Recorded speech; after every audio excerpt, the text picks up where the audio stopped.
Le 12 mai et lors de l'intensification d'Israël dans la bande de Gaza, plusieurs frappes aériennes ont touché la rue Al-Soudaniya, qui se trouve à quelques mètres de la maison familiale d'Al-Halak. Rahaf Al-Halak, 22 ans, étudiante en langue et littérature anglaise. Dans sa tendre enfance, elle a vécu 4 guerres avec la peur et les traumatismes qui en découlent.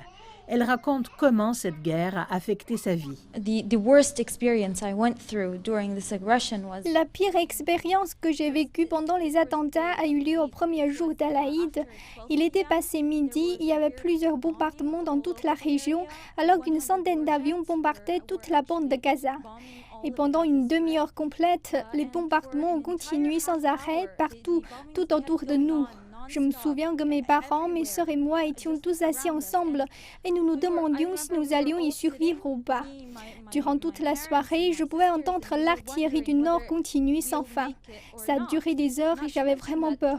Rahaf a 3 frères et sœurs. Pendant les raids nocturnes, elle dit que serrer son frère et ses sœurs dans ses bras est le seul moyen de les réconforter et de leur donner un sentiment de sécurité, bien qu'elles ne se sentent elles-mêmes pas en sécurité. Voir ses frères et sœurs et ses petits-enfants tous terrifiés, c'est très douloureux. Parce que ces enfants traversent tout cela, ils pourraient développer un stress post-traumatique. Ils sont terrifiés par les bruits et pourtant ils sont vraiment jeunes. Ils ne devraient vraiment pas vivre tout cela.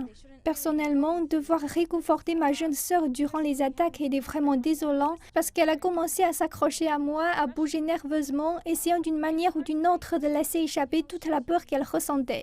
Rahaf est l'une des plus de 2 millions de personnes résidant dans les 360 km² de la bande de Gaza, qui ont énormément souffert pendant la guerre. Selon les études des programmes de réhabilitation à Gaza, il y a une augmentation significative des symptômes psychologiques complexes pour des centaines de milliers de citoyens de Gaza.